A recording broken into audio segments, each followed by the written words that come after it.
क्या ब्रिक्स इजलास 2024 में भारत रुकनियत के लिए पाकिस्तान की हिमायत करेगा? हलवा पकाओ। पाकिस्तान की कोई रिप्रेजेंटेशन नहीं है ब्रिक्स में। हलवा पकाओ, सही सुना आपने, हलवा पकाओ।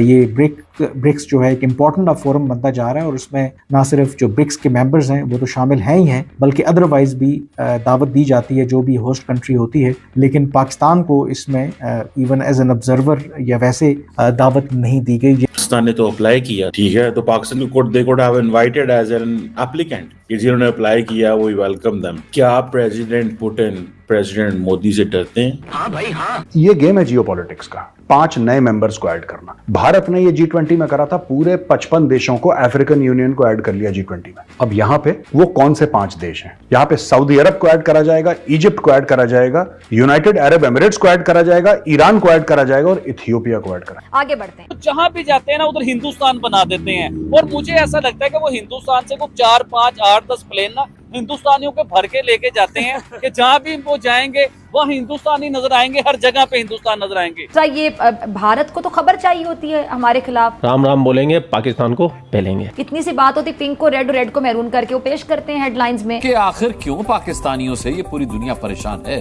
क्योंकि ये इस्लामी जमहूरिया पाकिस्तान है।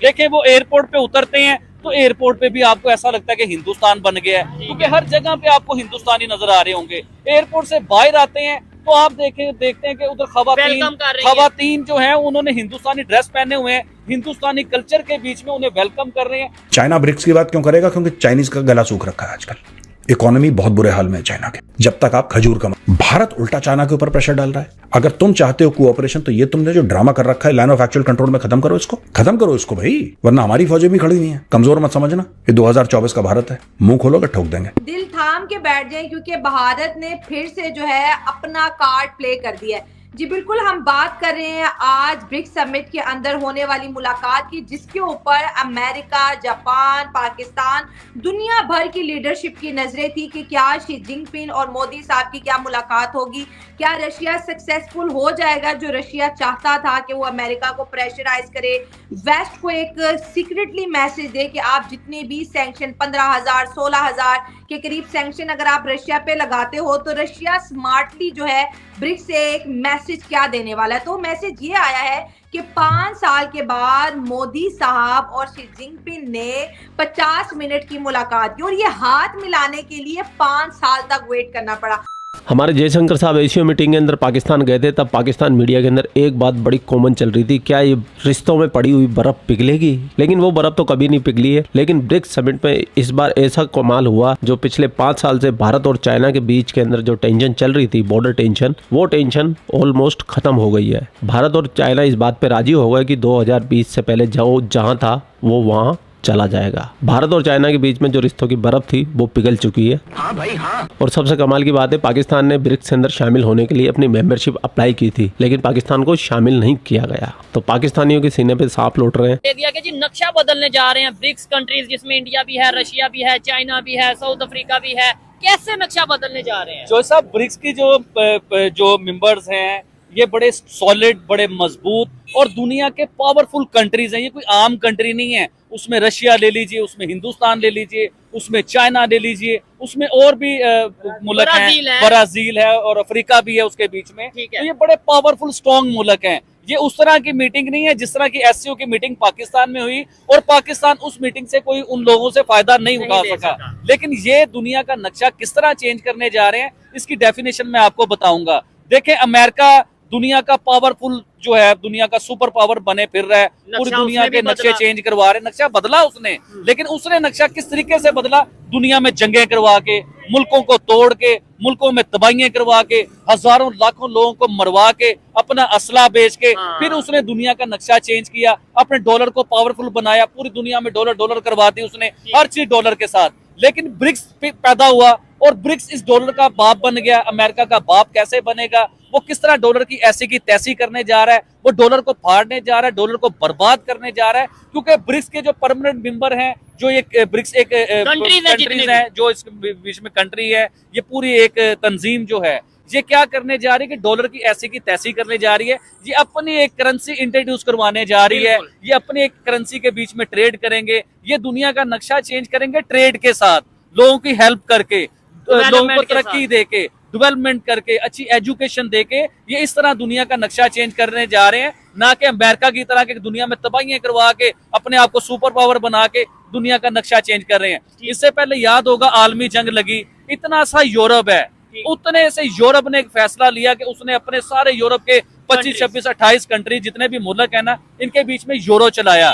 अब आप रशिया की तरफ आए, पूरा यूरोप एक तरफ और रशिया एक तरफ, उससे बड़ा नहीं है यूरोप। मेरे ख्याल से मुझे ये लगता है कि रशिया से बड़ा यूरोप नहीं है, हिंदुस्तान से बड़ा यूरोप नहीं है, चाइना से बड़ा यूरोप नहीं है, लेकिन यूरोप डॉलर की ऐसी की तैसी कर सकता है कि उसने अपना यूरो चलाया, डॉलर नहीं चलाया अपनी कंट्री के तो बीच ये में। सब कंट्रीज जब मिलकर करेंगे तो फिर तो अगर ये वाकई में अपनी करेंसी बना लेते हैं तो मैं ये समझता हूँ कि वाकई दुनिया में डॉलर की वैल्यू, जो हर चीज ट्रेड इंटरनेशनल यानी करेंसी ही डॉलर है, हर चीज जो सी है वो ट्रेड हो रही है डॉलर के अंदर, तो फिर तो वर्थ खत्म हो जाएगी। बहुत से कंट्रीज हैं, इवन आपने तो बोला ना 5 जो से परमानेंट मेंबर हैं, जाहिर बात है 5 परमानेंट मेंबर हैं ब्रिक्स के, लेकिन जब ट्रेड अगर ब्रिक्स की करेंसी में होगी तो जो ऑब्जर्विंग मेंबर होंगे या जो इस ब्लॉक का हिस्सा होंगे वो सब फिर इसी में ट्रेड करेंगे। इंडियन करेंसी जो है ना, मुझे तो लगता है कि ब्रिक्स की आने वाली जो करेंसी है वो इंडियन करेंसी ना बन जाए, और इससे मैं शॉर्ट या मैं परेशान या मेरे लिए कोई नई बात नहीं होगी। इसकी डेफिनेशन भी बताते हैं कि किस तरह मैंने ये बात कर दी कि ब्रिक्स की जो है इसकी करेंसी बनेगी वो इंडियन रुपए की करेंसी बनेगी। किस तरह बनेगी